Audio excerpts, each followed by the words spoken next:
welcome back to my channel. Today I'm in Edinburgh, the capital city of Scotland. There are a million reasons people fall in love with Edinburgh. The unique architectures, the castle, the spookiness at night, the fabulous Christmas market, the wildness of the hills and crags. For me, it's everything. My affection of this city started from a movie, but Edinburgh is far more than a romantic city. If you are planning your first trip to Edinburgh, here are the places you have to put on your bucket list. The Edinburgh Castle. The Iron Age people built this fort on the volcanic rock, which has guarded many significant historical moments in the past centuries. It has a long history as the royal residence, a mighty fortress defending the country, military garrison, prison, and now a world-famous heritage site. Today, it still houses the medieval cannon Mount Meg and the bronze guns known as the Seven Sisters. 6 days a week at 1 p.m., a loud cannon is fired on castle ground.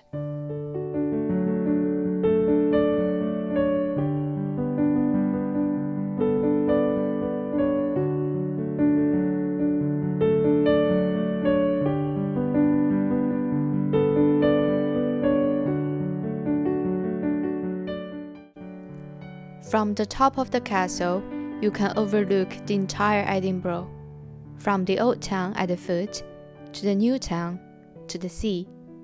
Here, you can also find the oldest building in Edinburgh, St. Margaret's Chapel, dating back to the 12th century.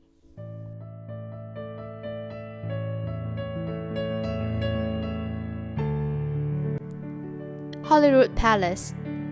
Holyrood Palace is the official residence of the British monarch in Scotland. It has been the royal residence since the 16th century. Queen Elizabeth II spent 1 week here at the beginning of each summer.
Right beside Holyrood Palace is Holyrood Abbey, built by King David I in 1128. Legend has it that when the king was out hunting, he was faced by the attack of a deer. Just before getting attacked, he saw a holy cross above the deer's antlers, and the deer refrained from the king. David I was shocked and grateful and thought this was a spiritual event. He then founded the Holyrood Abbey in appreciation of God. Over the coming years, the abbey was extended, and it was King James IV who decided to convert these houses to a royal palace. When James VI of Scotland united the crown of England and Scotland, he moved to live in London and was only back to Holyrood Palace for ceremonial occasions.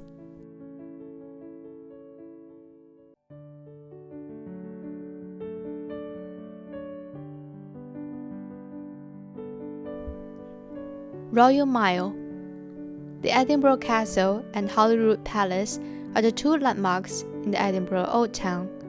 In between is a street roughly 1 mile long, connecting the two landmarks, the Royal Mile. It's full of cupboard closes and narrow stairways interlock.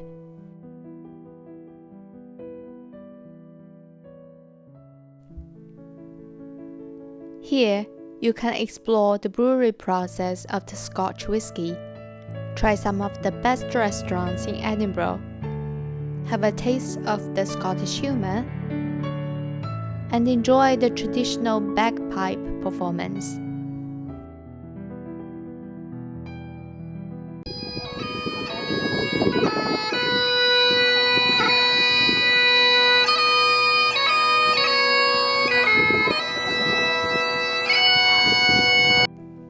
Many interesting walking tours also take place at Royal Mile, such as the Ghost Tour, a tour of the vaults, and Mary King's Close, where you can experience what it was like to live in Edinburgh 400 years ago. It wasn't a fun experience, I'm sure. Back then, Edinburgh was extremely crowded and living condition was horrible. That's why a new town was planned and built in the 17th century just north of the old town, where the castle and Royal Mile reside. Edinburgh is also not short of natural and green space. At the very heart of the city, at the foot of the castle is Princess Street Garden, where you may get one of the best viewpoints of the castle.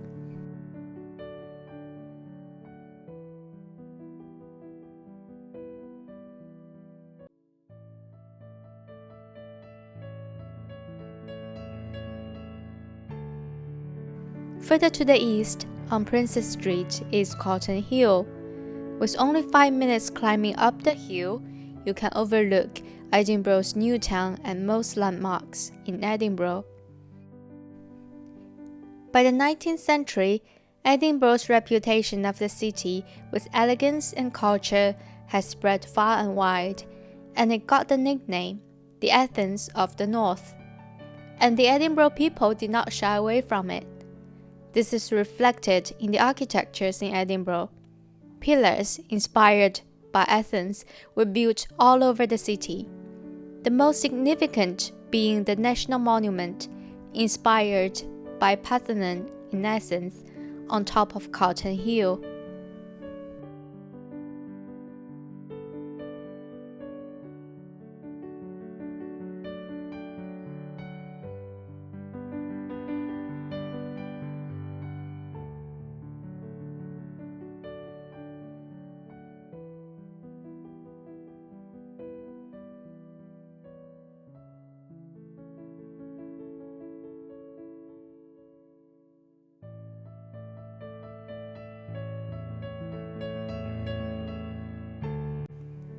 The most notable figure of Edinburgh in the 19th century was Sir Walter Scott, and people built a spectacular monument in the center of the city in his memory.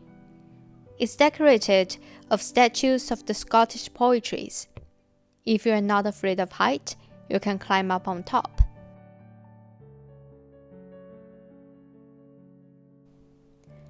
To the south of Cotton Hill and next to Holyrood Palace is Holyrood Park, or famous for Arthur's Seat, a distinct volcano and the highest point in Edinburgh. If you've seen the movie One Day, you will soon recognize the scene filmed on Arthur's Seat. If you haven't seen that movie, I would recommend watching it before coming to Edinburgh. Arthur's Seat is a very popular hiking route in Edinburgh, and it takes about an hour to climb up the hill. If you're a museum person, you can't miss the National Museum of Scotland. I've been to many museums in the UK, and this one is huge and covers everything. And it's free. If you like art, don't miss the National Gallery. It's small and concise, but who knows, you might run into an Oriental art performance outside.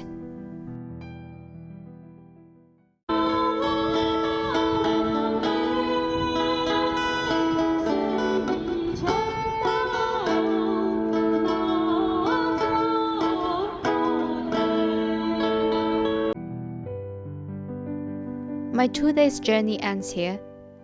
I hope this video is helpful for you to plan your trip to Edinburgh. If you like this video, don't forget to give it a like and subscribe to my channel. I will see you next time.